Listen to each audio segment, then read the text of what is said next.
So today, we have an exciting service. I think it's going to be very informational and beneficial for all of us. But before we jump in, I wanted to take a step and go back. We just completed a sermon series titled Reframing Christianity.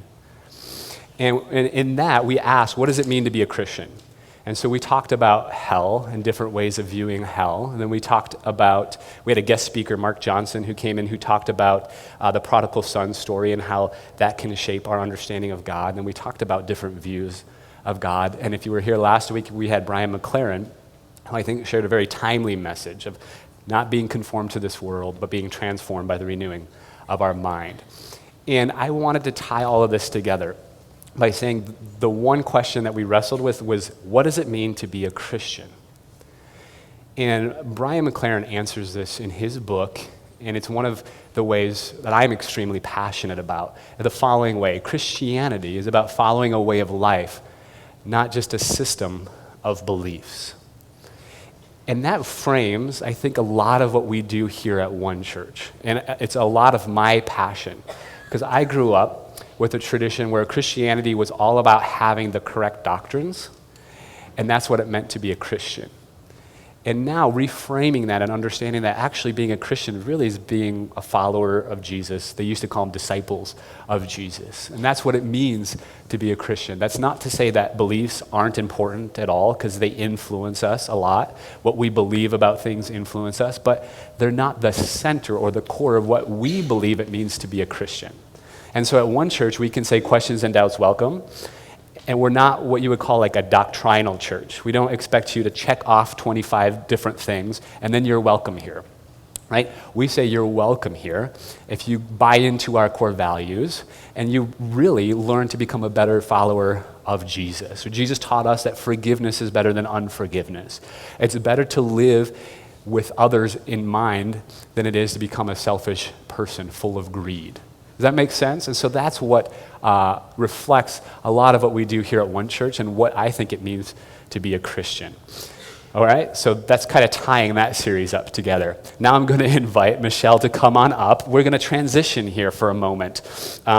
So this last week, I went out, my family and I went out to dinner with Michelle, pizza it was, and just to learn about refugees. And she shared and gave us so much information, and I felt kind of bad because I felt like one of those deer in the headlights. You know, you're just like, oh my gosh, so much. I don't know what you thought, but that's what I felt like. And so I thought, oh, it's so important for us to be informed. And there's so much going on with refugees and immigration and just different things. I thought it would be helpful for Michelle to come here and share with us today. So before she begins, let me diffuse a little bit of any tension that might arise when we talk about this. It does have political underpinnings, but today it's not about partisan politics. So the information we share today is not about pro or anti any person or any group of people. It's information that I think will be beneficial for us all. So I'm going to go ahead and put my name tag right here and hand it off to you, and she's going to take and run. Thank you. How's this for mics? Okay. Thank you, Aaron. Well, Aaron asked me to speak, and I think before I do, quick intro. I spent most of my career in hotels, private sector, capitalist. I've enjoyed it very much. And over the course of the past 16 months, I started to work for one of the 4 resettlement agencies here in Arizona. And in that space, I found that while I thought I was well-read, I had never heard of things like Burundi, and that there were languages including Rohingya and Karen, and that people from Africa spoke 4 different languages: Kinyarwanda, Kinyarwanda, French, Congolese. I never knew a lot. And so my message today really isn't so much, it's certainly not political, as much it is keep reading, keep educating yourself, look at different sources, because there's a lot of information out there. Some of it's fact, some of it's fiction, and I just think that's the most important message you can take when you begin to learn about refugees. So I found my job on idealist.org, by the way, which is kind of funny. So I went from actually making money to not making any money. And for those of you that want to go there, idealist.org is a great website. I also grew up Catholic, which means that I knew not to eat fish on Friday, but I didn't know the Bible. So I'm always amazed when Aaron shows me something in the Bible that actually pertains to real life. So I found a psalm, and it's Psalm 116, verse 1, and it says, "I love the Lord, for he heard my voice. He heard my cry for mercy." And the refugee situation and story is really that. It's a humanitarian story. So today I want to talk about what really is a refugee, a little bit about the vetting process, and what happens when refugees get to Arizona, and also how you can get involved. And I did bring about 40 copies of the formal vetting process, popped them in the back, so you can take one as you leave. And Aaron's certainly welcome to send this PowerPoint to anybody that wants to look at it afterwards. Pursuant to Section 212 of the INA 8 U.S.C. 1182, I hereby proclaim that the entry of more than 50,000 refugees in fiscal year 2017 would be detrimental to the interest of the United States, and thus suspend any such entry until such time as I determine that additional admissions would be in the national interest. That is from the executive order. The cap right now for refugees in America was set by former President Obama at 110,000 people. That was that the United States would take in that many refugees in 2017. The executive order reduces that 110,000 down to 50,000. The fiscal year goes from October to September, which many of you know. So between the period of October through January, the United States had already taken in close to 35,000 refugees, which leaves us in a position of between now and September taking in no more than 20,000 if and when the halt is lifted. As of Thursday night, we welcomed our last refugee to Arizona, and we are on hold, as are the other 4 resettlement agencies, for 120 days from welcoming any additional refugees. Okay, let's hit it. And give me the high sign when it gets too long. A refugee is not an illegal immigrant. A refugee doesn't come because of economic challenges. Right now, boom. Okay, you're home and bombs start to fall on you. You grab your family, you grab your kids, you grab whatever you can, and you get the heck out. And what would you do if your faith, you're Jewish, you're Muslim, you're Christian, you're agnostic, rape, torture, etc. That's what a refugee is. Immigrants come to America for economic reasons, okay? The reference to all the asylees going to Germany and going to Hungary, they're not refugees, okay? An asylee is someone that gets their foot on the ground. If you get your foot on the ground, you're granted asylum in that country. And Germany specifically opened their doors when they said, we have 200,000 jobs. We'd love to welcome refugees to take some of those jobs. Those were 2 years ago. Poor Germany, unfortunately, was inundated with about 500,000 people that began to get on boats and get there because they needed money and they needed economic help. And they came to Germany, they came to Hungary, they came to France, none of whom are refugees. They're all immigrants. And then when they touch the soil, they become asylees. Next slide, please. If you became a refugee, where would you go? What would you do? Most refugees don't want to leave their home. They don't want to leave where they are. The house next door blows up, their family's in danger, they don't have a choice. Go ahead. A refugee is a person who, owing to a well-founded fear of being persecuted for reasons of race, religion, nationality, membership of a social group, is outside the country of his nationality and is unable to, or owing fear, is unwilling to avail himself of the protection of that country. I have a Statue of Liberty on my desk, and I always reference it because it gets me emotional, and it's patriotic, and it's pretty cool, and I'm from Connecticut, so, I love the Statue of Liberty. And I always say to people, well, give me your tired, your poor, your huddled masses. But the reality is, and this, I can't go back to 1904, but most of the people that came over in the 1900s probably were immigrants. They were escaping the famines of Ireland, they were escaping the poverty of Italy, so they weren't even refugees. Okay, so I have to get myself a correction, Michelle, read, okay? Know better what you're talking about. These folks don't have that choice. They're not leaving because they want to. About 70% of refugees live at least 10 years in refugee camps. The refugees that we have here in Arizona average between 10 and 12 years sometimes. Your refugees from the Middle East, it's usually at least 20 to 36 months that they've waited to come and they've been vetted.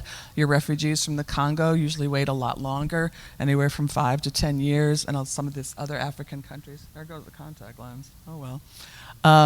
Some of the other African countries take a lot longer. 80% of refugees are women and children. A lot of times the men have been taken, particularly in Africa, or the men have died in war, and the women come and with their kids. And many, because of cultural and religious beliefs, have a lot of children. It's not unusual. Here's some numbers to start remembering. There's 21.3 million refugees worldwide. So take Phoenix, New York, Los Angeles, Miami, Chicago, and Dallas. That's how many refugees exist in the world. Now, let's be serious. We can't fix all that, okay? We can't do that, and I wouldn't even attempt to. So the reality is we're not going to help a lot of people, okay? But there are 3 durable solutions that are put out by the UN. First is go home. Second is go to a nearby country. And third is be classified to be resettled. And if you're classified to be resettled, then you begin a process that's all focused on what country is going to be able to take you in. And I'm going to skip down, again, we'll send you some of these slides because it's small print. These are the countries where people come from: Syria, Afghanistan, Congo, Cuba, Iraq, and Somalia. Interestingly enough, Cuban folks up until 3 weeks ago could become and were asylees. And Cuba and Haiti have one of the most unique rules with the United States. Is it used to be if you touched the soil of America, you were an automatic asylee. That's the whole wet-dry rule that was changed 3 weeks ago by President Obama. Because if you're not being persecuted in Cuba, why would you be an asylee? If we have relationships with Cuba, then the whole wet-dry rule changed. So I get back to my initial comment, read, because these things change all the time. Here's something that was really interesting to me. There's only 10 countries that a refugee can be resettled into per the United Nations. And these are laws that came about through the UN in the 1980s, okay? What's not there? Germany, France, Hungary, Spain. So these are the countries that in effect have agreed to take in refugees after they've gone through a vetting process. Now this is the one that's way too long. But the only point of showing you this is the existing vetting process for a refugee. And it's comprehensive and it's cumbersome. And if they drop a ball halfway through, they go back to the beginning. So it's a process that does exist. And one of the things that I came across recently is in the past 15 years, there have been 71 incidences of terrorism in the United States. 15 years, 71 incidences. Not one's been originated by a refugee. So there's 3 federal agencies. I'm going to go through these fast. Homeland Security, Department of Health and Human Services, and the State Department. The Homeland Security has the statutory authority to determine which applicants meet the requirements for refugee status. So DHS determines if you're sitting there in Iraq or Somalia, have you gone through enough of the vetting process to be able to come? That is DHS.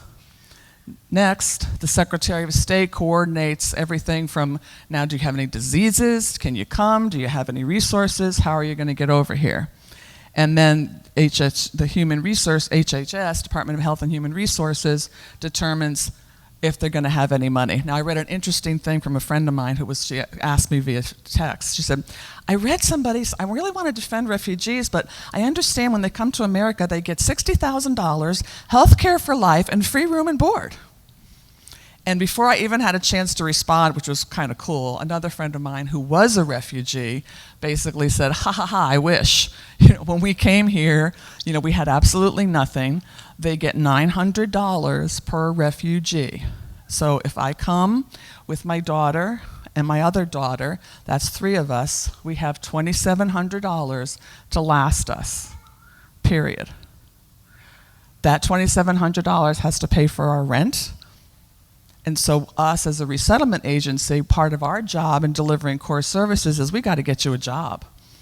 You may be slapping pizza, you may be doing burgers, you may be cleaning hotel rooms. You're going to see a lot of refugees working the midnight shift at the airport because they can't speak English. They can't speak English. Some of them are illiterate in their own countries. So they have to have a job, some job. And they don't understand, nor do they expect, they don't come from a country of welfare systems. They would no more expect to get money from the government than the man in the moon. That's just not where they come from. Now, that's not to say after they've been here 4 years, someone hasn't educated them as to how you might be able to take advantage of a system.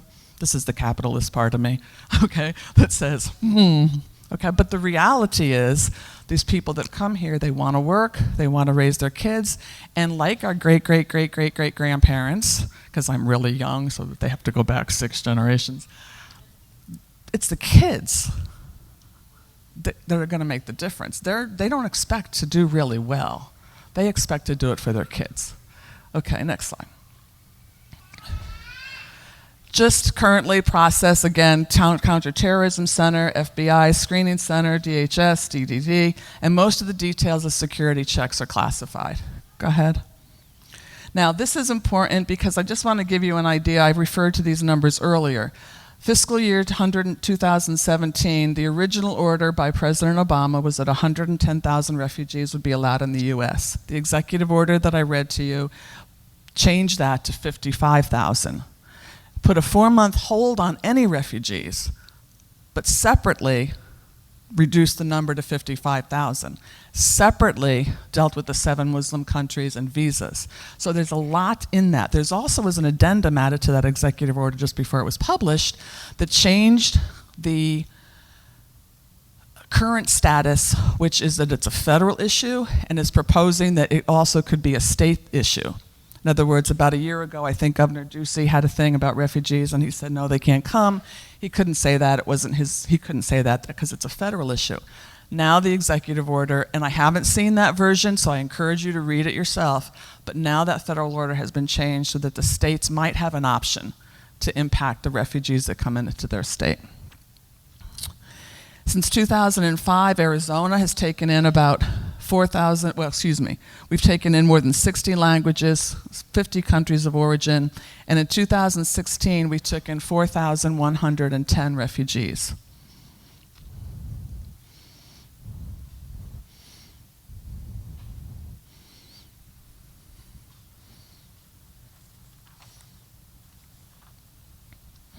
Now, I want to read you 2 other things. One is, oops.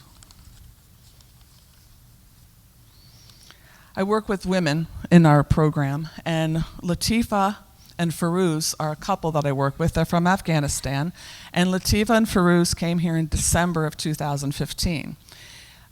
They came from Afghanistan. He had been with the United States troops in Afghanistan for 5 years, so follow me with these numbers. So he's been with the troops for 5 years, and his job with the troops was to tell them when the Taliban were preparing to attack, was to listen and translate when he could hear what the Taliban were saying, and to basically support troops in avoiding the Taliban during that period. He married Latifa, they had 2 children, they have all their extended family in Afghanistan.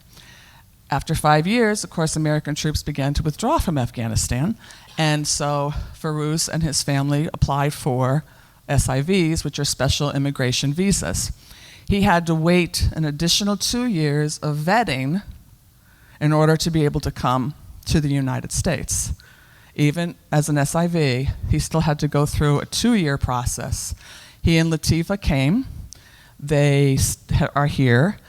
His brother is being trained by American troops as an Afghan soldier. He came to San Antonio to learn how to be a troop because our American soldiers are teaching some of the Afghans how to fight the Taliban. Then he went back. About 6 weeks after Latifa and Farouz got here, his cousin was killed by the Taliban for supporting the American troops, and now they've been here about 3 years. She's 22, and he's 25. They have 3 kids. Her extended family is back in Afghanistan. So it's about real families, and I guess that's the whole point of this whole exercise. I'm talking too long. But I think if you want information, obviously there's a lot out there. I would just say pay attention to what it is, and it's humanitarian to me. It's much more of a humanitarian scenario. Oh, what can you do? That's the part I forgot. I knew I forgot something. Educate yourself, and I got that point. Donate to agencies that serve refugees. There's many out there. You can vet the ones that appeal to you. In the East Valley, Lifting Hands International is a really cool agency that I think does a great job. Check them out if there's a good one. And the other thing you have to remember is with arrivals stopped, we're getting inundated with people that want to volunteer. And I appreciate that. And if you want to volunteer, this is what I'd like you to do. Wait 30 days. Because think about this for a second. We have 34 people at our agency, as does IRC, as does Catholic Charities, as does AIRS, and they're focused on arrivals. We meet families at the airport. That's not happening. So it would not surprise me if over the course of the next 45 days there were significant layoffs and closures of refugee agencies. They're not coming. We can't pay for them.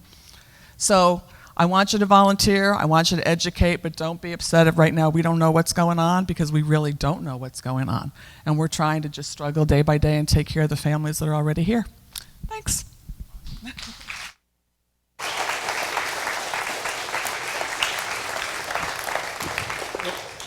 Thank you so much, Michelle, for sharing. It's important for us, I think, to be informed, to have an idea of what's going on. And she did a way better job than I could have. And it's nice to have somebody who has experience in that. So thank you for sharing. So today, we begin our series, Hebrew Scriptures in a Postmodern World. We're talking primarily about Moses and Exodus. And for sake of time, what we're going to do is we're going to jump right into Exodus. We'll talk a little bit more about the Hebrew Scriptures.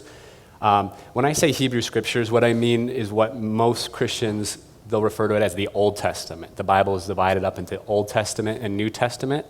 That can be a little pretentious to Jewish people because their scripture, the Hebrew Bible, we call it the Old Testament. And so I like to use the word Hebrew Bible and Christian scriptures instead of Old Testament, New Testament. So today we're going to jump into the story of Exodus. We're not going to talk about the Hebrew Scriptures in general. We'll talk about that in the coming weeks. So there's 3 things that I'm going to attempt to do really quickly. Give us an overview of the Exodus story. Number 2, give us different ways of interpreting this story particularly, and the Hebrew Scriptures, and all the Scriptures actually. And 3, what it might speak to us today. All right, so first we're going to go through this really quickly. More information, so stretch, move around, whatever. Engage your head, because here we go. The Hebrew Scriptures in Exodus. You can divide Exodus, the book, up in 2 acts. Let's go back to that other slide. 2 acts. The first act is chapters 1 to 15. It's the story of Exodus, the Israelites leaving Egypt and moving out to the desert. The second part of the book of Exodus is where the people make a covenant with God in Mount Sinai. So there's almost 2 different parts. We're going to focus more on part 1 today, the first 15 chapters. Jumping in. How did they wind up? Here, let's go ahead and show that next map. So what happened generally is Abraham, if you're familiar with the story of Abraham, he moved from a country called Ur. Ur is not on there. It would be much more northeast. And he moved with his family, eventually making it to the land of Canaan. Canaan isn't quite on the map. You can see a little part of it. It would be in the northeast section over there. Eventually, Abraham and his wife, they had a child named Isaac. Isaac and his wife had a child named Jacob. Jacob had a bunch of children. One of them was named Joseph. Joseph, the coat of many colors. Joseph was sold into slavery by his brothers. Eventually, they transported him down to Egypt. Egypt is this section right along here. You see the Delta River coming here. This is kind of a delta area. So Joseph probably lived around here. And then the story, according to the Bible, goes he interpreted a dream. There's a lot of other stuff that happened, but he interpreted the dream of Pharaoh. So he was made second in command as he accumulated the food to store up for a famine that was coming. Then a famine did come. People migrated down to Egypt from Canaan being up here. And so Jacob, his family, and probably many others came down to the land of Egypt because they had food. Eventually, this group grew and grew and grew in numbers. They multiplied. The birds and the bees, that stuff happened. And they multiplied, right? Pharaoh, according to the scriptures, it says a new Pharaoh came to power that did not know Joseph. Some scholars suggest that this was a Pharaoh that was a strictly Egyptian Pharaoh, and the other one wasn't so much. Either way, this Pharaoh came to power and said, we need to gain control. I feel like I'm losing control. There's a huge number of people. We need to gain control. So they put them in slavery. The Bible says, oppress them with forced labor, AKA slavery, right? And so they were put into slavery. Their numbers continued to multiply, more birds and bees stuff going on there. They grew. Pharaoh eventually said, he told the midwives, okay, when you go and you deliver babies to the Israelite people, if it's a boy, kill him. If it's a girl, she can live. Let's keep this under control. The midwives didn't listen, right? In fact, when Pharaoh found out, I think this is funny, but when Pharaoh found out, the midwives said this. They said, because the Hebrew women are not like Egyptian women, for they are vigorous and give birth before the midwife comes. So that is not an adjective my wife would probably appreciate. You are a woman full of vigor, right? But you get the point. They were saying they're having babies before we even get there. We can't help it. So they increased in number. Going through this quickly. Then we get to the story of Moses. Moses was born as a Hebrew child. His mom raised him for 3 months, put him in a basket, probably hid him along the reeds of a river. It doesn't say this, but I suspect with the intention that she knew this was the bathing area of a daughter of Pharaoh. It doesn't say that, but I'm kind of reading into that. Either way, the daughter of Pharaoh found Moses, and then from there we read that he was basically raised in Egypt, probably in the Egyptian palace, which means a lot of things we can assume that aren't in the scriptures, but he probably had a great education. A man of privilege, probably ate foods like any Egyptian would. Meanwhile, his people, the Hebrew people, are being persecuted and oppressed. Eventually, as an adult, he encounters an Egyptian who's beating a Hebrew. And something snaps, he can't take it anymore. He decides to act. He kills the Egyptian. Oops. Pharaoh eventually finds out, doesn't like that, wants to kill Moses. Moses then flees, it says, to the land of Midian. And so I'm stepping back because right here is the land of Midian. So Moses then would flee down here in this area here. He lives there for 40 years, according to the biblical account. He gets married, has a child, and then the next thing we read is he journeys to Mount Horeb. Many scholars believe Mount Horeb and Mount Sinai, where they received the 10 Commandments and met God and covenanted with God, are the same mountain. And I keep getting up and sitting down, but here we go. There's 2 places that scholars consider are possibilities for Mount Sinai. The traditional place is farther south around here, and some suggest it's actually farther north, right around here. So there's 2 options that we have that could have been considered that mountain. The story goes, Moses meets God in a burning bush. One of my favorite stories in the scriptures, because you hear this interaction of Moses who's like insecure, I don't know if I can go, and God says, you're gonna go. Moses like, who am I? And God says, I've chosen you. So if you've ever struggled with stepping out into something new, that is a great story to read and go back to. God wins. Moses goes to Egypt. So he travels up to Egypt. He tells Pharaoh, let God's people go. Pharaoh says, no. Then we have this whole plagues, 10 plagues that come, right? Eventually, the last plague being the firstborn of Egyptians are killed. Pharaoh says, all right, I've had enough. Get out of here. According to the biblical account, 600,000 men, so we assume between 2 and 3 million people, leave Egypt. The more traditional view is that they traveled south Sinai's here. Then they traveled north. And there's a part in the scriptures that says that God led them away from the path of the Philistines. So there was many fortified cities there, away from there, up and through. And right around here is where Moses would look over and see the promised land. And they did this then, wandering around in the wilderness, according to the Bible, for 40 years. There's a couple of towns mentioned, Pithom, which I think is here, and Ramses, right here in the biblical account. So this is the historical overview of what happened. Of course, after they left, they get to the Red Sea parts, the Israelites walk across on dry land, the Egyptians are covered and suffocate and drowned, the seas, God closed it up over the seas. That is more or less a brief overview. I think I did that in like 7 minutes. So, everybody still with me? The question then is, how do we read this Exodus story? I'm going to suggest there's two main views. This is this story, but this is also the overall Bible in general. This is taken from a book that a theologian, Marcus Borg, wrote called Reading the Bible Again for the First Time, suggesting there's two primary ways of reading scriptures. These are his words, literal, factual, or two, historical, metaphorical. Two different ways of reading the Bible. He actually wrote, and he says, conflict about the Bible is the single most divisive issue among Christians in North America today. He wrote that a few years ago. I think it's more or less true. A lot of different views and doctrines fall back on these two questions. How do you view the Bible? A more literal, factual view, or a more metaphorical or historical, metaphorical view of Scripture? So what does that mean? Literal, factual.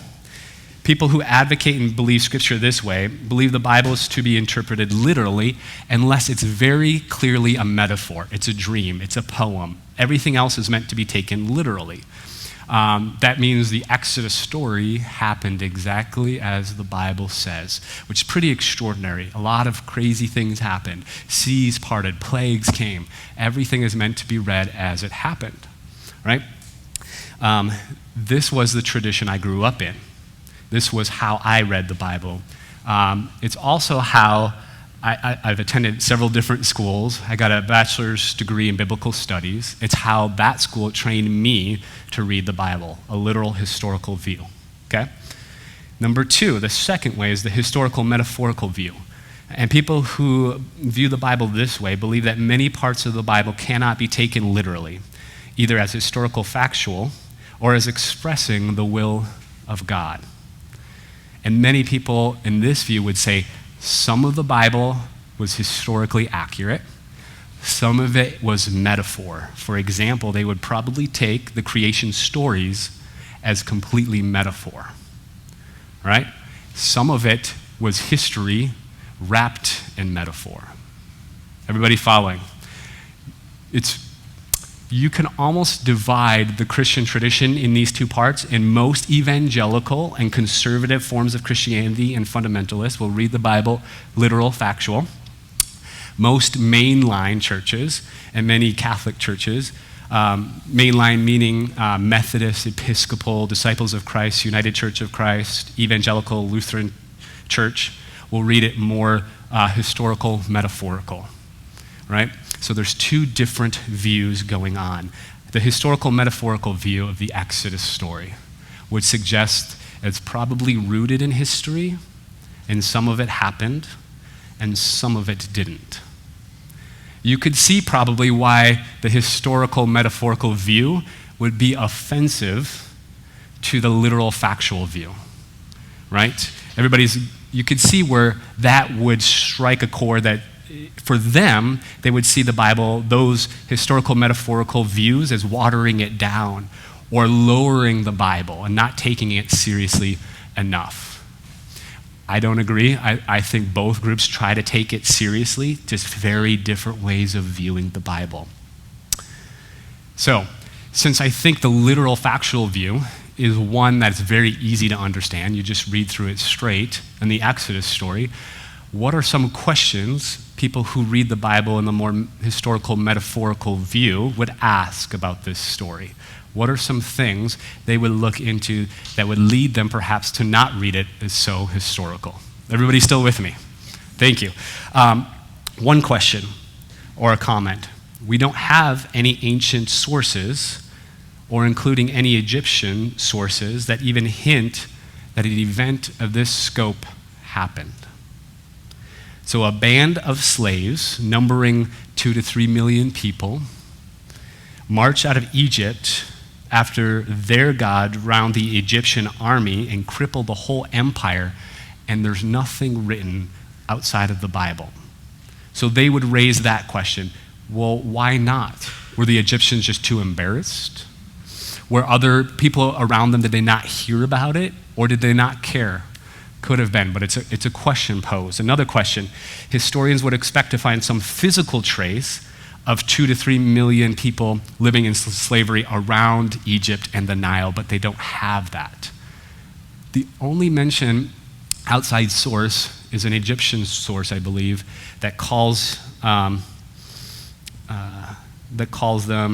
let's see if I can find it here, Asiatic slaves. There was a small group of Asiatic slaves. So that's the only outside source we have during that time. A third question that they would raise, there's a massive movement of 2 to 3 million people wandering around the desert for 40 years, and there's no archaeological evidence that that happened. And it's not due to the fact that nobody's looking, it's just due to the fact that there isn't anything that's been found. So a couple things to wrestle with. We here at One Church, not only do we say questions or doubts welcome, but we want to engage the mind and the heart. So we don't ask that you blindly accept things. We ask that you wrestle with them, both intellectually and spiritually, what it means. So it could very well be that there's no outside evidence or archaeological evidence, but there might someday be. We hold that open. All that is to suggest is it's things that people, when they take a more historical, metaphorical view, will say it kind of seems to point in a different direction.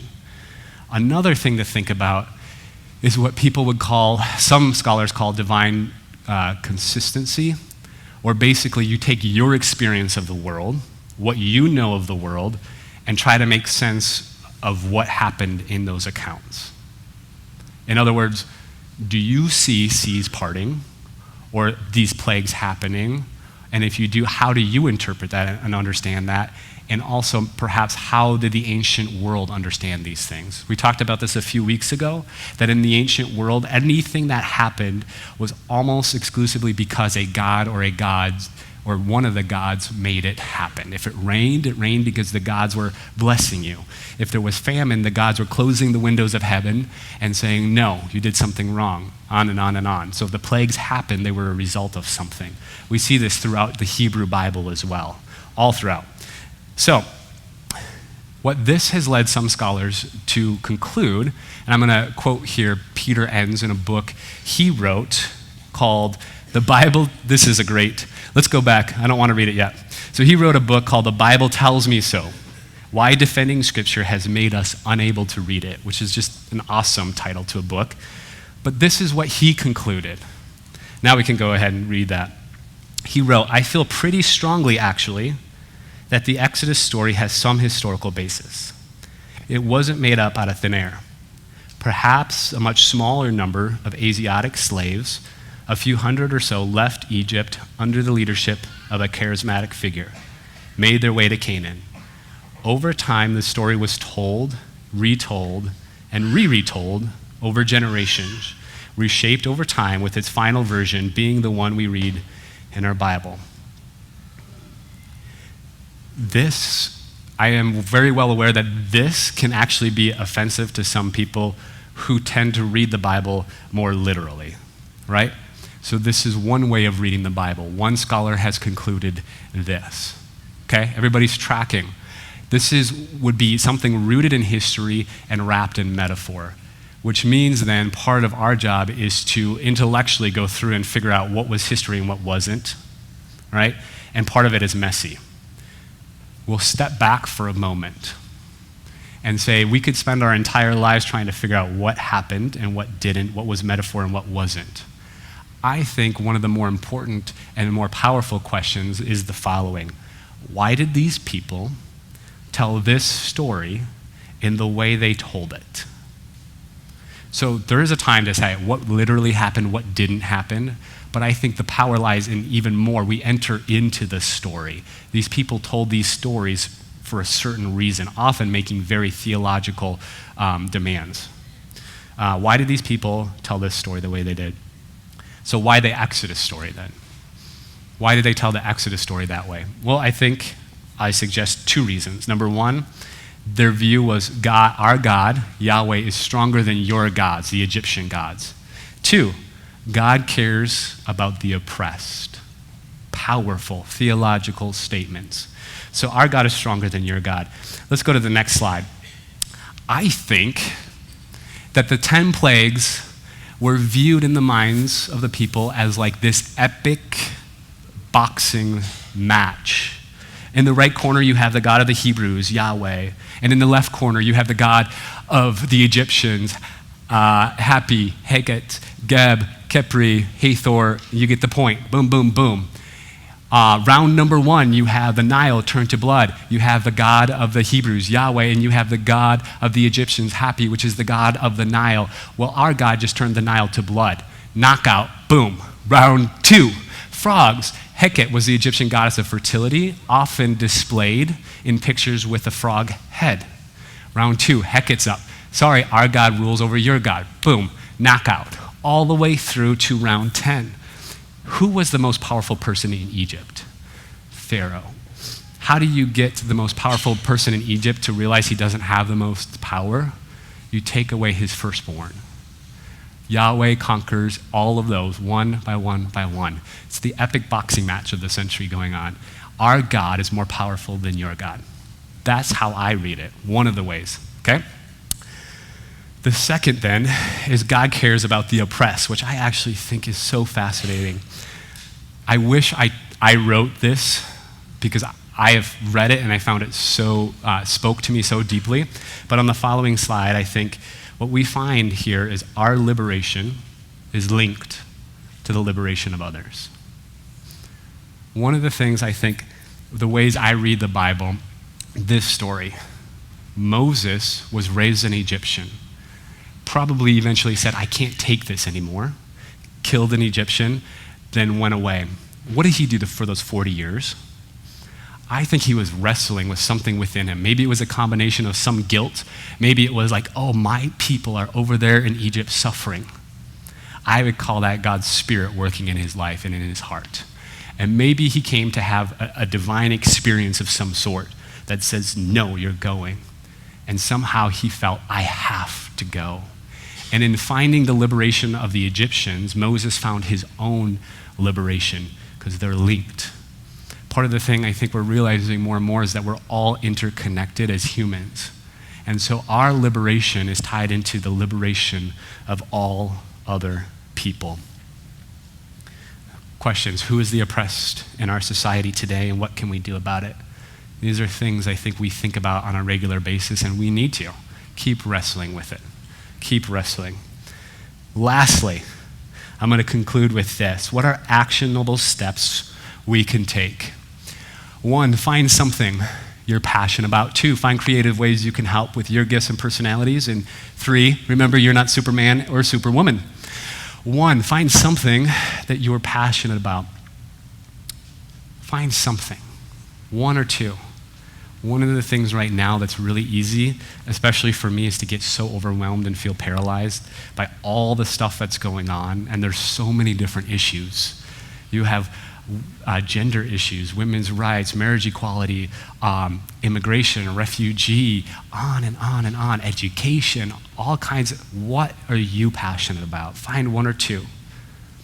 And 2, find creative ways you can help with your gifts and your personality, meaning you will act in a way that might be different than somebody else. Some people are very extroverted, want to get up and shout from the rooftops.